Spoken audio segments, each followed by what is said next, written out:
नमस्कार दोस्तों, DD react के एक और रिएक्शन वीडियो में आप सभी का स्वागत है। मैं हूं आलोक। तो आज जो वीडियो मैं आप लोगों के साथ देखने वाला हूं और जिस वीडियो पर रिएक्शन देने जा रहा हूं, ये वीडियो है रियल एंटरटेनमेंट टीवी का और इसका टाइटल है PM Modi unveils Netaji Bose's statue at India gate central vista. तो आप सबको पता है कि सेंट्रल विस्टा प्रोजेक्ट जो है वो जो विजय चौक और राजपथ, जिसे अब कर्तव्य पथ के नाम से जाना जा रहा है, वहां पर मूर्ति लगाई गई है नेताजी सुभाष चंद्र बोस की। और ये बहुत बड़ा काम हुआ है। तब आप लोगों को अंदाजा नहीं है कि कितना बड़ा काम है। और इससे मुझे जब मूर्ति लगाई जा रही थी, जब प्रतिमा वहां पे लगाई जा रही थी, तो मुझे कितनी खुशी हुई कि मैं उसको बयान नहीं कर सकता। तो चलिए वीडियो देखते हैं और देखते हैं कि भाई पाकिस्तान के लोग इस पर क्या कह रहे हैं।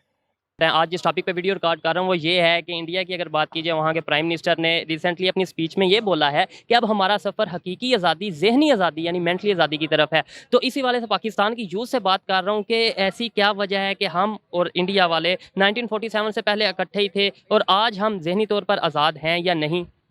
देखिए जी, जहाँ तक मेरा नज़रिया, जहाँ तक मेरा पॉइंट ऑफ व्यू है, हम बिल्कुल आज़ाद नहीं हैं।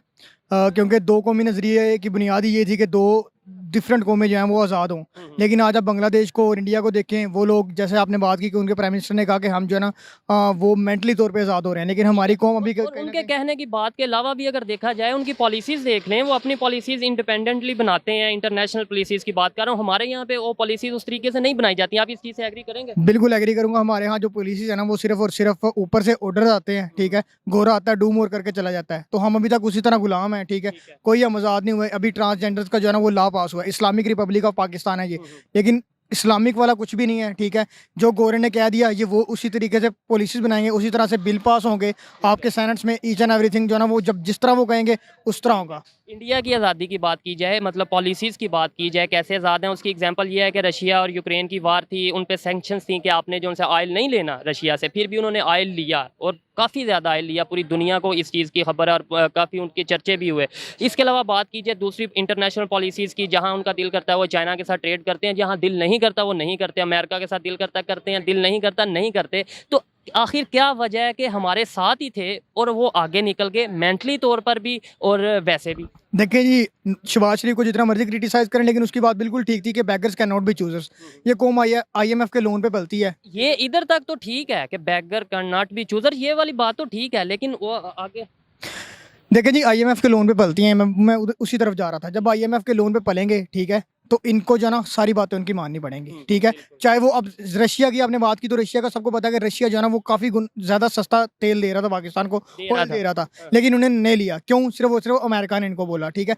इसी तरह वो तो इंडिया को भी बोला था, उन्होंने तो ले लिया। बस यही बात है ना कि इंडिया किसी के लोन पे नहीं पलती, ठीक है। तो हम लोग पैसों पे पलते हैं, कर्ज पे पलते हैं। अब हम यूथ हैं, आप भी यूथ, मैं भी यूथ, हमने पाकिस्तान को बेहतर करना है, पाकिस्तान के इमेज को बेहतर करना है। आखिर ऐसा क्या किया जाए कि हम इंटरनेशनली लोगों को पता चले, देखने वालों को पता चले कि पाकिस्तान की यूथ में अवेयरनेस आ रही है और पाकिस्तान बेहतरी की तरफ जा रहा है, आज़ादी, जहनी तौर पर आज़ादी की तरफ जा रहा है। देखिए जी, आई थिंक सो कि यूथ पाकिस्तान में सबसे ज़्यादा है, लेकिन फिर भी पाकिस्तान इन हालात का शिकार है। तो सबसे पहले तो यूथ को खुद में बेटरमेंट लानी चाहिए, अल्लाह से दुआ भी करनी चाहिए, ठीक है। और तीसरी चीज़ जो है ये है कि हमारी जो गवर्नमेंट है, ऊपर लेवल के इदारे हैं, एस्टेब्लिशमेंट वगैरह है, इनको इन चीज़ों का ख्याल करना चाहिए। बिल्कुल। फ्रीडम फाइटर्स की अगर बात करें, लास्ट आपसे क्वेश्चन है, फ्रीडम फाइटर्स, वहाँ के जो फ्रीडम फाइटर हैं वो उन्हें काफ़ी रिस्पेक्ट देते हैं, कहीं ना कहीं उन्हें वो याद रखते हैं, कभी उनका स्टैचू बनाते हैं पार्क्स वगैरह में। और अगर यहाँ पर बात की जाए, आपसे अगर मैं पूछूँ, आपको शायद पता होगा, लेकिन एक जनरल पब्लिक से पूछा जाए तो उन्हें अपने फ्रीडम फाइटर्स का पता ही नहीं होगा। क्या वजह है, हम क्यों नहीं उस तरीके से रिस्पेक्ट देते? देखिए जी, सबसे बड़ी बात यह है कि इस कौम का एक सबसे बड़ा जो है ना, इनकी एक ये इनमें फ़्लो है कि ये किसी भी चीज़ की कदर तब करते हैं जब वो चीज़, बंदा मर जाता है तो तब उसकी कदर करेंगे। मैं एज अ इंजीनियर मैं आपको बताता हूँ कि पाकिस्तान की इंजीनियरिंग जो है ना वो टॉप क्लास है, लेकिन इंजीनियर्स की भी, आपने फ्रीडम फाइटर्स की बात की, मैं एग्जांपल से बात कर रहा हूँ कि इंजीनियर्स की भी इधर कदर नहीं होती। ये इंजीनियर जब बाहर के मुल्कों में जाकर सर्व करते हैं, उधर उनकी कंट्रीज़ का नाम रोशन करते हैं, फिर ये कहते हैं कि जी देखिए हमारे पाकिस्तान का बच्चा उधर जाकर उन्होंने ये नाम रोशन किया। तो इस मुल्क में इन चीज़ों की कदर ही नहीं है। इस मुल्क में जो अच्छा बंदा है, फ्रीडम फाइटर है, कुछ भी है, टैलेंटेड बंदा है, इसकी कदर ही नहीं करते, उल्टा उसको दबाते हैं, उसको नीचे करते हैं। तो ये मुल्क कैसे आगे जा सकता है? इंडिया ने ऐसा क्या किया कि उनके जो उनसे जहनी तौर पर हमारे से बेहतर, आपने बोला कि वो इसलिए आज़ाद हैं, ये वो, उन्होंने आखिर क्या ऐसा किया, ऐसी पॉलिसीज़ कौन सी बनाई, अपने अवाम को कौन सी ऐसी फैसिलिटीज़ दी कि वो जहनी तौर पर बेहतर हो गए? If we talk about the youth, तो आई थिंक सो कि जो सबसे बड़ी उन्होंने चीज़ की वो ये थी कि अपने गवर्नमेंट के साथ जिस तरह उन्होंने कहा वो उसके साथ स्टिक रहे। अपने जो अदारे हैं वो उनकी बात मानते हैं। इधर पाकिस्तानी जो कौम है वो अपने अदारों की बात नहीं सुनती, ठीक है। तो ये एक बड़ी चीज़ है कि इंडिया की यूथ जो है ना वो, हालांकि एक टाइम पे शुगर में ये बात की जाती थी कि इंडियंस वो कौम है जिनको अल्लाह ताला ने इसलिए बनाया कि ताकि हम उन पे हंस सकें, वो इस तरह के लोग थे। और आज आपको आप देखें रियलिटी एक्सेप्ट करना बहुत बड़ी बात होती है। आप इस चीज़ को एक्सेप्ट करेंगे कि आज वो हम पे हंस रहे हैं? Accept देखें जी, करेंगे? बिल्कुल ऐसी है, बिल्कुल ऐसी है, वो बिल्कुल कुछ ऐसी है। लोगों को ये बातें बुरी लगती हैं लेकिन हकीकत है। मैं चुप कर जाऊंगा, ये चुप कर जाएंगे तो हकीकत बदल तो नहीं जाएगी। बिल्कुल जी, वो यही बात करते हैं ना, वो कहते हैं कि यार ये लोग हमसे बातें करते हैं, हमारा 1 रुपया जो है ना वो इनका 2 रुपए हैं या 3 रुपए हैं, 3 रुपए हैं। ठीक है। तो वो ये बात करते हैं, तो आई थिंक सो इसके हमें अलावा हर फील्ड की बात, किसी भी फील्ड की बात कीजिए, देखें वो आगे निकल चुके हैं। और ये मैं नहीं कह रहा, ये इंटरनेशनल जो अदारे हैं उनकी रिपोर्ट्स हैं। IMF की रिपोर्ट है कि हम जो से हैं बहुत सी चीज़ों में, बल्कि इंडिया वालों की अगर बात की जाए वो इंफ्रास्ट्रक्चर में, एजुकेशन में, हेल्थ में, IT में हमारे से आगे हैं। बिल्कुल जी, वो हर सेक्टर में आ गए हैं। रतन टाटा को देख लें आप, ठीक है। उसके बाद उनका अंबानी देख लें, इकोनॉमिक सेंटर आप उनका देख लें, IT देख लें, जो गूगल का CEO है कौन है, वो इंडियन है, ठीक है। तो ये आई थिंक सो ये सारी चीज़ें हैं उनमें, उनकी कौम ने बिल्कुल किया है, तो पाकिस्तान को भी आई थिंक सो करना चाहिए। करना चाहिए। बहुत शुक्रिया। अस्सलाम वालेकुम। वालेकुम सलाम। आपका नाम मुस्तनसर गिलानी क्या करते हैं? फ्राम कश्मीर में CSS की तैयारी कर रहा हूँ इस वक्त। अच्छा, कश्मीर से बिलोंग करते हैं, ज़बरदस्त। मैं जिस टॉपिक पे वीडियो रिकॉर्ड कर रहा हूँ वो ये है कि पाकिस्तान की आवाम से ये पूछ रहा हूँ कि 75 साल हो चुके हैं कि हमें आज़ाद हुए, हम ज़हनी तौर पे आज़ाद हुए हैं या नहीं? जी, सबसे पहले तो मैं आपका बहुत शुक्रिया अदा करता हूँ कि आपने मुझे इस काबिल समझा। हम आज़ाद तो हैं 75 साल से। हमारी देखें आज़ादी की तहरीक चली है 1857 से।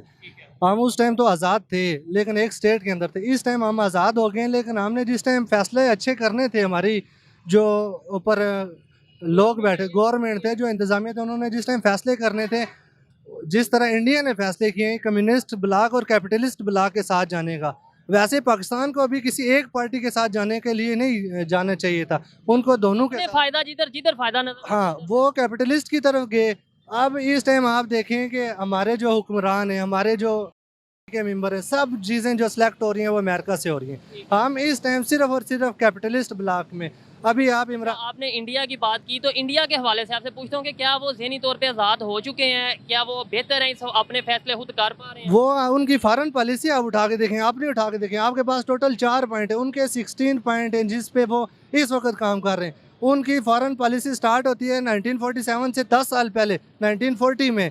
हमारी स्टार्ट होती है जाके 54 में, जब हमारा देखें आइन आपका देखें 9 साल बाद 62 में जाके आता है। क्या वजह है कि देखें हम दोनों इकट्ठे, इंडिया के लोग, पाकिस्तान के लोग इकट्ठे ही रहते थे 1947 से पहले, बिल्कुल, तो वो अपना आगे निकल के जहनी तौर पर भी जैसे आप कह रहे हैं और इसके अलावा अपने फैसले खुद कर रहे हैं। क्या वजह है, आखिर क्या वजह है? उसकी वजह सबसे पहली वजह ये है कि उनके पास पॉलिटिकल स्टेबिलिटी है, इकोनॉमी स्टेबिलिटी है, उनके पास मशीनरी है, वो अपने सॉफ्टवेयर बना रहे हैं, अपनी मशीनरी बना रहे हैं, इंपोर्ट कर रहे हैं, एक्सपोर्ट कर रहे हैं, हर फील्ड में आगे जा रहे हैं। हमारे पास देखें 3 साल आएगा एक वज़ीर आज़म, पीछे से दूसरा आएगा जी, हम नई चीज़ लेके आ रहे हैं, हम तब्दीली लेके आ रहे हैं। वो भी जो एजुकेटेड पाकिस्तानी है वो ये बात जरूर करता है कि पॉलिटिकल स्टेबिलिटी बहुत मैटर करती है किसी भी कंट्री को डेवलप करने में। आप इंडिया की देखें पॉलिटिकल स्टेबिलिटी 1947 से लेकर 1965 तक एक गवर्नमेंट चलती है, फिर चेंज होता है थोड़े से साल के लिए, उसके बाद फिर 15 साल के लिए एक गवर्नमेंट आती है। अब अभी रिसेंट गवर्नमेंट जो मोदी गवर्नमेंट है उसको देख रिसेंट देखें कि वो 10 साल लगा चुकी है, अभी इंशाल्लाह अल्लाह के फजल करम से 5 साल और लगाएगी। और उनका एक मोटिव है, वो एक थ्योरी को लेकर चल रहे हैं कि हिंदुत्व एक थ्योरी है जिसको लेकर चल रहे हैं। अच्छा, रिसेंटली कल नरेंद्र मोदी जो उनके प्राइम मिनिस्टर हैं, उन्होंने अपनी स्पीच में ये बोला है कि अगर अब हमें ना ज़हनी आज़ादी की तरफ जाना है, हम पहले तो आज़ाद तो हो चुके हैं, अब ज़हनी आज़ादी की तरफ, हमारा मेंटली आज़ादी की तरफ सफ़र है। तो क्या समझते हैं आप, वो आगे क्या उनके प्लान है? उनके प्लान अपने जो हिंदुत्व, अभी मैंने बात की, हिंदुत्व जो उनकी एक आइडियोलॉजी है उसको ब्रॉडर कर रहे हैं। आपको नहीं लगता पहले कि वो एक मतलब ये न्यू स्टेट है एक बिल्कुल जिसमें मुसलमान भी हैं, हिंदू भी हैं, ईसाई भी हैं, सिख भी हैं? वो इस चीज़ को मानते ही नहीं है। जो आपकी ये जो डेमोक्रेसी इस टाइम चल रही है इंडिया की, नरेंद्र मोदी की, वो तो किसी और को मानते ही नहीं। वो कहते हैं कि ये दुनिया में जो सबसे अफजल तबका है वो हिंदू है, ठीक है, उनका मैंने रिलीजन वैसे कभी ऐसा सुना नहीं है। आप देखें तैयारी करें, आपकी जो पहली बात है जो एग्री करने वाली थी उनसे मैं एग्री करता ये हूँ। भी आपको, आप जिस टाइम पढ़ेंगे तो आप एग्री करेंगे। वो कहते हैं कि हम जो है वो, आपने ये कहाँ से पढ़ा मुझे बताएं, मैं भी वहां से पढ़ूंगा और जो देख रहे हैं उन्हें भी कहूंगा कि वहां से आप जो इसकी पार्टी है नरेंद्र मोदी की, उसके कुछ पॉइंट हैं, कुछ मौक़िफ़ हैं, ठीक है, वो उठा के देखें उसमें वो कहता क्या है। एक पार्टी की बुनियाद किसी वजह, किसी नुकात पे होती है। तो जब नरेंद्र मोदी ने अपनी पार्टी की बुनियाद रखी थी तो उसके पीछे बेसिक रीज़न यही थी कि हम जो हिंदू हैं उनको आगे प्रमोट वो करेंगे। हिंदू आप देखें कश्मीर में इस टाइम सबसे ज़्यादा कत्लेआम हो रहा है। इंडिया में हर जगह पे जाके देखें आप, लोगों को कत्ल किया जा रहा है। किसी जगह पे गाय माता के नाम पे, किसी को मंदिर के नाम पे मस्जिदें गिराई जा रही हैं। ये क्या है? ये सारा कुछ तो आपको नहीं लगता कि पाकिस्तान में भी ये चीजें होती पाकिस्तान हैं? में नहीं है। 1947 से लेकर अभी तक देखें कुछ एक इंसिडेंट गिने चुने होंगे, लेकिन इंडिया में आए रोज़ाना कोई ना कोई मस्जिद में जाके अटैक किया जा रहा है, कहीं ना कहीं मुसलमानों को जाके जब टेस्ट किया जा पाकिस्तान रहा है। बना था कितने हिंदू थी? आप देखें सीएसएस की तैयारी कर रहे हैं, कॉम्पिटिटिव एग्जाम्स की तैयारी कर रहे हैं। लास्ट थोड़ी सी आपसे बात करूंगा, कितने % हिंदू थे पाकिस्तान में, मुझे बस ये बताएं। I am sorry. ठीक है, मैं आपको बताता हूँ। मिनॉरिटीज़ की बात करें तो 20 to 25%, 22% मिनॉरिटीज़ थी। आज अगर बात की जाए तो हिंदू 1% भी या 2% मुश्किल से हैं, वो कहाँ चले गए? माइग्रेट करते हैं वो अपनी क्यों माइग वहाँ पर मुसलमान बढ़ते जा रहे हैं। वहाँ पे अगर जुल्म हो रहा है तो वहाँ पे मुसलमान बढ़ते जा रहे हैं। वहाँ पे वो लोग अपनी आइडियोलॉजी के लिए जा रहे हैं, कोशिशें कर रहे हैं। यहाँ से भी ज़्यादा लोग माइग्रेट होकर बाहर के कंट्रीज में जा रहे हैं। ये बंदा नहीं मानेगा और बिल्कुल नहीं मानेगा क्योंकि इसके दिमाग में जहर भरा हुआ है। मैं आपको बताता हूं। आप ये बताइए कि पीएम मोदी क्या कहते हैं? सबका साथ, सबका विकास, सबका विश्वास। आपने देखा है कि उन्होंने ये भी कहा था कि एक हाथ में कुरान, दूसरे हाथ में कंप्यूटर। आपको पता है कि मदरसों को मॉडर्न करने के लिए हजारों करोड़ रुपए दिए गए हैं। क्या आपको पता है कि ये मोदी सरकार में ही संभव हो पाया है कि जो माइनॉरिटी के लिए स्कॉलरशिप्स दी जाती हैं वो सबसे ज्यादा दी गई हैं? आपको अंदाजा है इस बात का? आप लोग नहीं पढ़ते हैं, मत पढ़िए। आपके समझने, देखने और ना स्वीकार करने से हमारा कुछ बनने बिगड़ने वाला नहीं है। झूठे आप लोग साबित होते हैं, दुनिया भर में झूठे आप होते हैं। आपकी बातों पर कोई विश्वास नहीं करता और आप कहते हो कि जी पाकिस्तान में कुछ नहीं हुआ। तो भाई जो 2000 मंदिर थे 1947 में, आज 20 क्यों रह गए? अगर कुछ नहीं होता तो इस्लामाबाद में जो मंदिर बनना था वो अब तक क्यों नहीं बन पाया सुप्रीम कोर्ट के आदेश के बाद? ऐसा नहीं है तो पिछले 2 साल में कम से कम 10-12 से ज्यादा मंदिरों पर हमले की घटनाएं, आग लगाने की घटनाएं, तोड़ने की घटनाएं क्यों आई हैं? और मैं आपको सबूत देता हूं। अभी कल परसों की घटना है, लखनऊ में बजरंगबली की प्रतिमा को एक मुसलमान ने मंदिर के भीतर जाकर तोड़ दिया, लेकिन उसकी जान नहीं गई। लोगों ने पुलिस बुलाई और उसको पुलिस के हवाले कर दिया। कुछ दिनों पहले गोरखपुर के मंदिर में एक मुसलमान भाई साहब चाकू लेके घुस गए थे, 2 सिपाही घायल हुए, लेकिन वहां भी उनकी लिंचिंग नहीं की गई। वहां पे 1000 लोग से ज्यादा मौजूद थे, उनको भी पुलिस बुलाई गई और पुलिस को सौंप दिया गया। तो आप अगर एक ही चश्मे से देखना चाहेंगे तभी आपको सारी चीजें दिखेंगी। जहां अपना फायदा है अपने हिसाब से देख लेंगे और जहां दूसरे का फायदा दिख रहा है वहां पे भी अपना उसमें विक्टिम कार्ड प्ले करेंगे तो ये नहीं चलेगा बॉस। आपके मानने ना मानने से कोई कुछ होता नहीं है। यहाँ पे आप मानते रहिए। वहाँ से यहाँ पे पैसा भेज रहे हैं, ठीक है, वहाँ पे मेरी बात नहीं समझे आप देखें जो कह रहे हैं वो आपका पॉइंट ऑफ व्यू है, मैं वो आपकी बात है। मैं ये कह रहा हूँ, आपने कहा वहाँ पर बहुत जुल्म होता है मुसलमानों पर, मस्जिदों पर, ये वो। वहाँ पर मुसलमानों की तादाद भी बढ़ती जा रही है, मस्जिदों की तादाद भी बढ़ती जा रही है, यहाँ पर मंदिरों की तादाद भी कम होती जा रही है और हिंदुओं की तादाद भी। ये क्वेश्चन है, मैं आपसे एग्री या डिसएग्री वाली बात नहीं कर रहा, क्वेश्चन है, इसका आंसर दें। सॉरी, इसका answer I am little bit confuse. ठीक है, अच्छा ठीक है, आपके पास इसका आंसर नहीं, आप ये भी थोड़ी सी स्टडी करेंगे फिर आपको रियलिटी का पता चलेगा। लास्ट में मुझे ये बता दें, वहाँ के लोगों की और यहाँ के लोगों की बात की जाए, 1947 में फ्रीडम फाइटर्स जिन्होंने हमें आज़ादी दिलवाई गोरों से, तो वो हम पाकिस्तान के लोग, आपको लगता है अपने हीरोज़ को, अपने फ्रीडम फाइटर्स को याद रखे हुए हैं या नहीं? पाकिस्तानी ने तो अल्हम्दुलिल्लाह आज तक याद रखा, लेकिन देखें ना, आपने अगर कंट्री चलाने ना तो आप आइडियोलॉजी को नहीं याद रखा हुआ है। आप मुझे 1-2 फ्रीडम फाइटर्स के नाम बताएं। हमारे पास आप सबसे पहले कायदे आज़म, ठीक है, अब हमारे पास अब आज़ादी जब शुरू हुई तब वहाँ से लेकर आए ना अपने फ्रीडम फाइटर्स को। हाँ, सबकी सैयद बात। अहमद खान देखें, हमारे लीडर। आप पढ़े लिखे एजुकेटेड हैं, ठीक है, आपने 1-2 के नाम। अब मैं इनसे पूछता हूँ, अभी खड़े खड़े कोई किसी आपको पता है किसने हमें आज़ादी दिलवाई थी, कोई फ्रीडम फाइटर कायदे आजम इनके अलावा? के अलावा नहीं। आप बताएं किसने हमें आज़ादी दिलवाई थी? कायदे आज़म ने, इनके अलावा कायदे आज़म ने तो दिलवाई थी, कोई और साथ इलामा इकबाल थे। साथ इलामा इकबाल थे। आप बताएं कायदे आज़म में अल्लामा इकबाल, इसके अलावा लियाकत अली खान। लियाकत अली खान, यानी कि गिने चुने जो नाम हैं। अस्सलाम वालेकुम। वालेकुम सलाम। आपका नाम? अहमद। आपका नाम? मोहम्मद उमैर।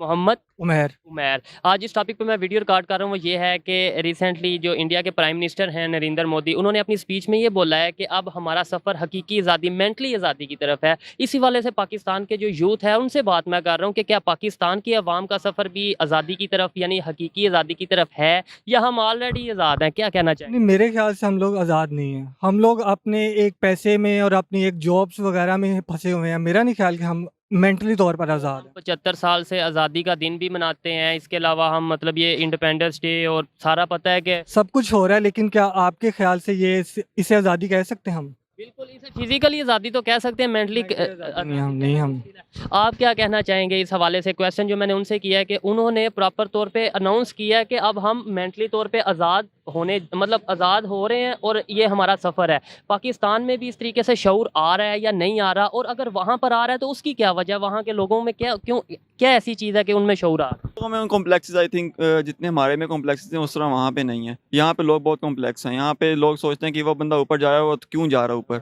हम लोग के लिए की टांग खींचने की बहुत कोशिश करते हैं। वो लोग इन चीज़ों से आज़ाद हैं। वो कहते हैं अगर अगला जा रहा है तो हम भी कोशिश करें, हम भी ऊपर जाएं। यही तो मेरा क्वेश्चन है कि वो हमारे साथ ही थे, हम उनके साथ, तो वो क्या ऐसी चीज़ आई कि हमने हम आपके साथ नहीं थे, आप हमारे साथ थे। आप हमारे से अलग हुए, आपने बंटवारा किया, आपने अलग देश मांगा।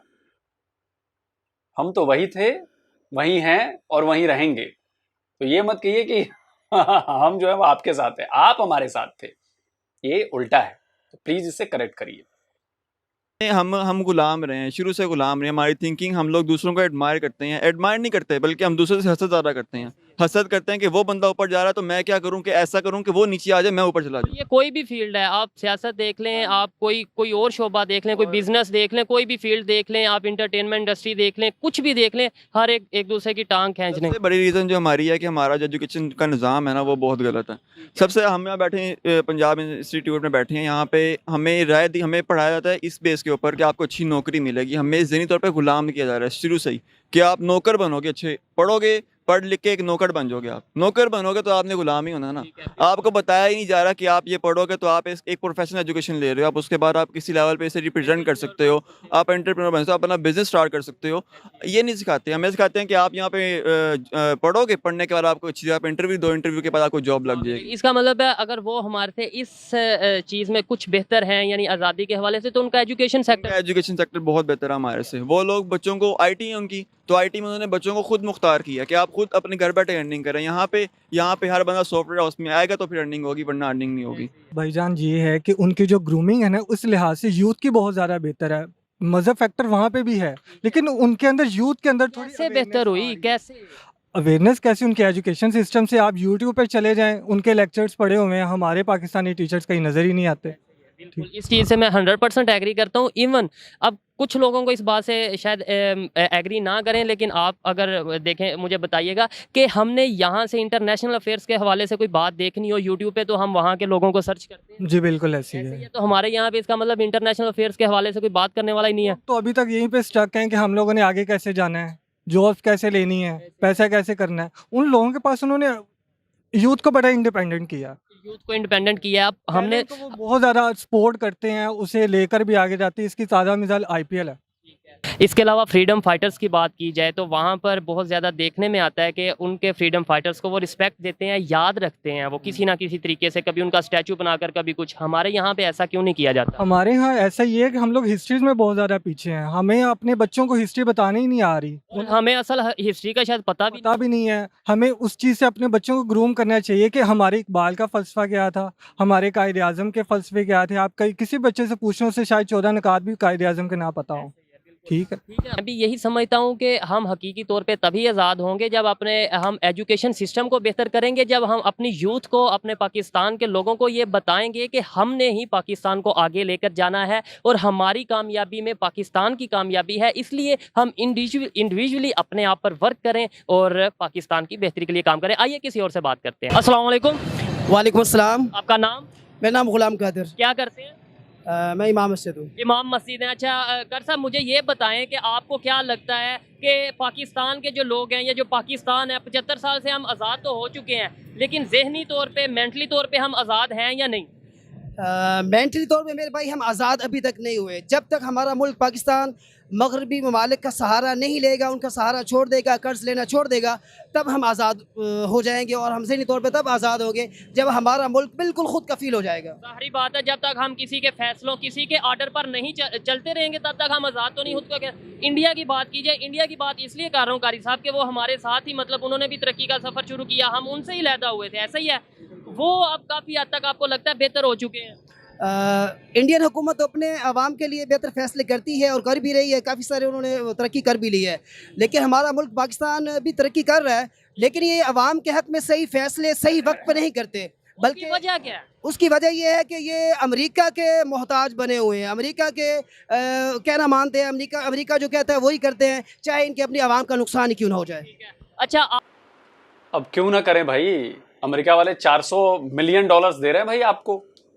जो आपके जंगी जहाज़ हैं F-16, उनके स्पेयर पार्ट्स और बाकी चीज़ों के लिए, कि भाई सही सलामत उड़ते रहें, उन्हीं के जहाज़, दिए हुए जहाज़ हैं। तो कहाँ से आएगा? अगर नहीं आप अमेरिका को करोगे तो आपने हथियार तो उन्हीं से लिए हैं, F-16 उन्हीं से लिए हैं ना, तो बच नहीं पाओगे बॉस। अमेरिका बड़ा गेम खेलता है, छोटा गेम नहीं खेलता। आप इधर ही रहिएगा, मुझे आप भी थोड़ा सा बताएं कि क्या आपको लगता है कि हम ज़हनी तौर पे आज़ाद हैं? वैसे तो 75 साल हो गए हम आज़ाद हैं, पाकिस्तान आज़ाद मुल्क है, लेकिन ज़हनी तौर पे हम आज़ाद हैं? नहीं भाई, हम ज़हनी तौर पे जो है ना आज़ाद नहीं है। ऐसे तो हम आज़ाद है, ज़हनी तौर पे आज़ादी जो हम चाह रहे हैं ना वो दे नहीं रहा। उसकी वजह क्या है? 75 सालों में हम आज़ाद क्यों नहीं हो सके? जब मुल्क में गद्दार हो, चोर हो, तो वो कोई आज़ाद हो सकता है? अच्छा थोड़ा सा इधर आ जाए। इंडिया जो कि हमारा हमसाया मुल्क है, ठीक है, हमारे साथ ही वो भी आज़ाद, उसने तरक्की का सफ़र शुरू किया, हम उससे अलहदा हुए, ऐसे ही है। तो आपको लगता है कि वो इस मामले में, ज़हनी तौर पे आज़ाद होने के मामले में हमारे से बेहतर है, या वो भी हमारे जैसी है? नहीं, पाकिस्तान से बेहतर है। उसकी क्या वजह? पाकिस्तान से बेहतर है क्योंकि वो मोदी ने सही काम कर रहा है अपने अवाम। हाँ, जो अवाम कहता है ना वही करता है मोदी, ठीक है। इधर पाकिस्तान में जो अवाम कहता है ना वो इधर नहीं हो रहा।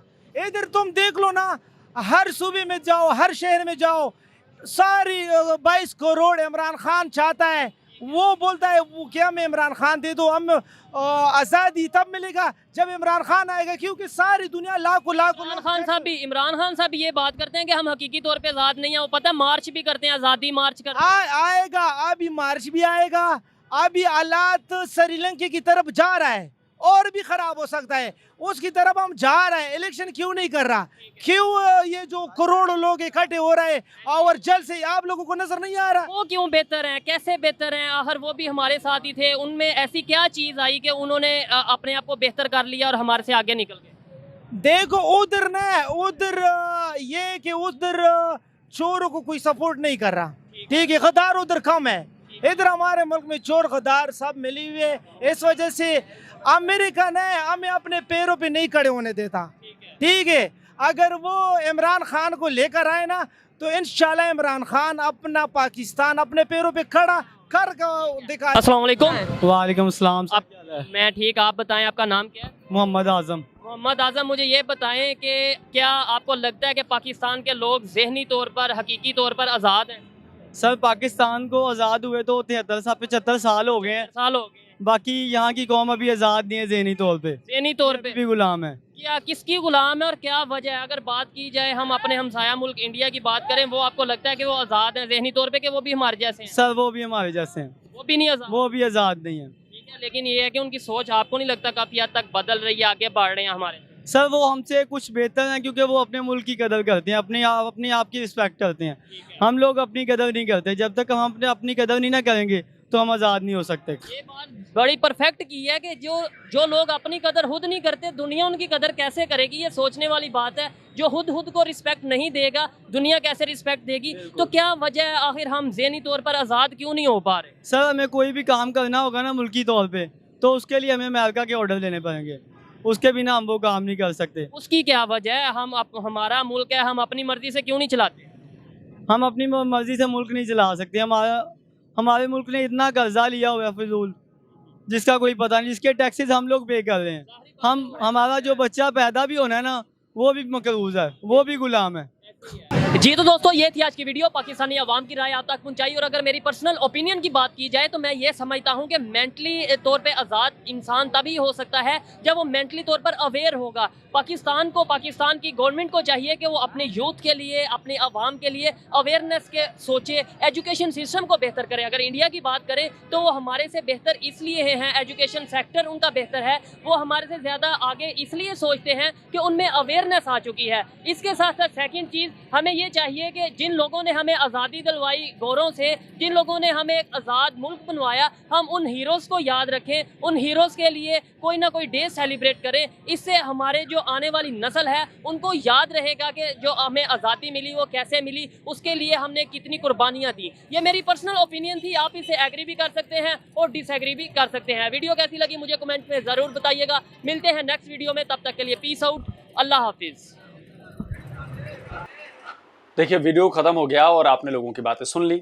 अच्छा, सबसे बड़ी बात यह है कि भाई हर एक पाकिस्तानी से मैं ये पूछना चाहूँगा कि उसके लिए उसका हीरो कौन है? क्या इसका हीरो महमूद गजनवी है जिसने जब हम एक थे तब हमारे ऊपर हमला किया? क्या तैमूर लंग है जिसने हमें लूटा? क्या मोहम्मद गोरी है जिसने हम पर हमला किया?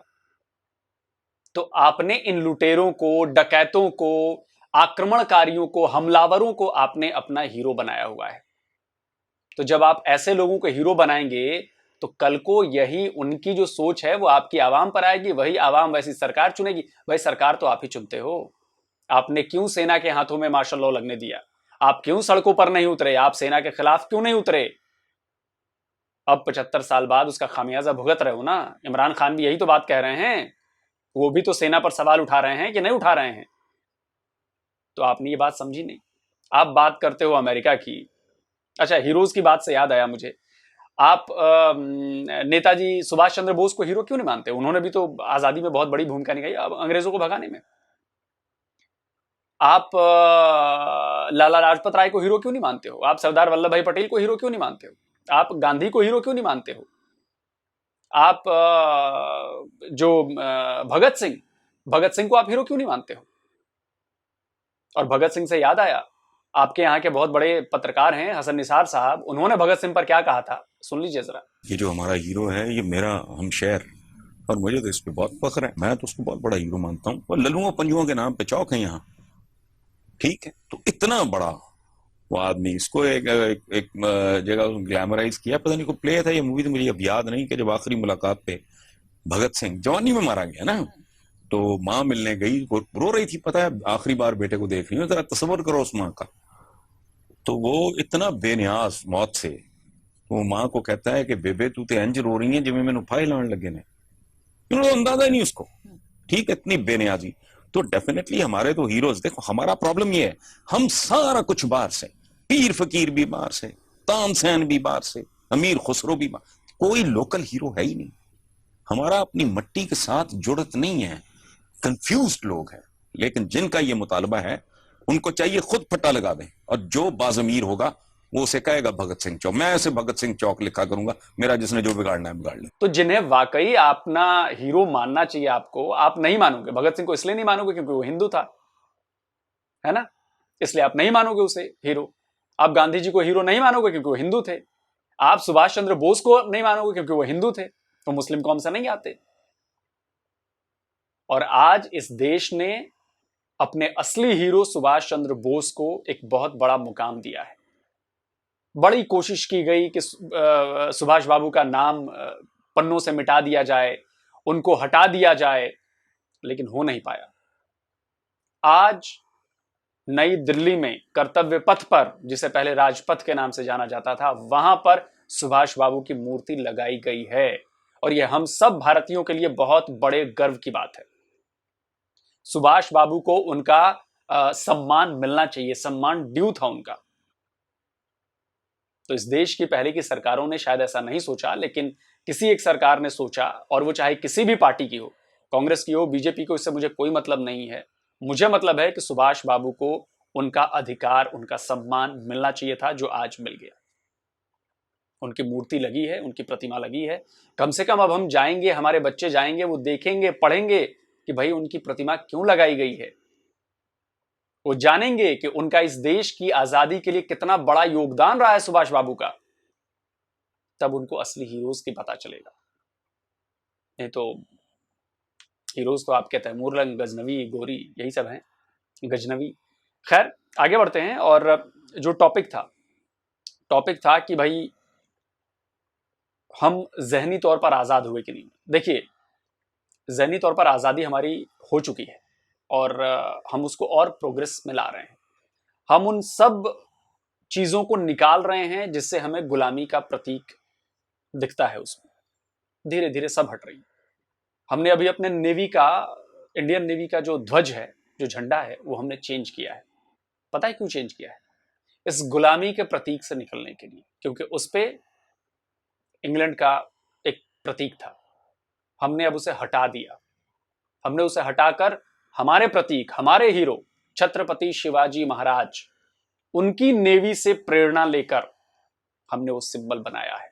और ये हमारे लिए बहुत गर्व की बात है कि छत्रपति शिवाजी महाराज उस झंडे पर आ गए हैं। उनकी, जब भी उस झंडे को हम देखेंगे तो हमें छत्रपति शिवाजी महाराज की याद आएगी। और जब याद आएगी तो हम उनके बारे में, जो नई पीढ़ी होगी, वो पढ़ेगी, समझेगी और जानेगी कि छत्रपति शिवाजी महाराज क्या थे हमारे लिए। तो इसलिए बहुत जरूरी है ऐसे करना कि अपने हीरोज को आपको याद रखना पड़ेगा। अपने हीरोज को आने वाली पीढ़ी को याद दिलवाने के लिए आपको प्रतीक लगाने पड़ेंगे, समझाने पड़ेंगे कि क्यों हमें शिवाजी महाराज को याद रखना है, क्यों हमें सुभाष चंद्र बोस को याद रखना है। अगर हमने ऐसा नहीं किया तो हम अपने आगे आने वाली पीढ़ी के साथ नाइंसाफी कर रहे हैं। इसलिए बहुत जरूरी है अपने हीरोज को याद रखना। और जहां तक मुझे उम्मीद है कि देश भर में ज्यादातर लोग इस बात से खुश हुए होंगे कि सुभाष बाबू की मूर्ति, प्रतिमा यहां पर लगाई गई। तो जल्दी मिलता हूं एक और नए वीडियो के साथ। नमस्कार, जय हिंद।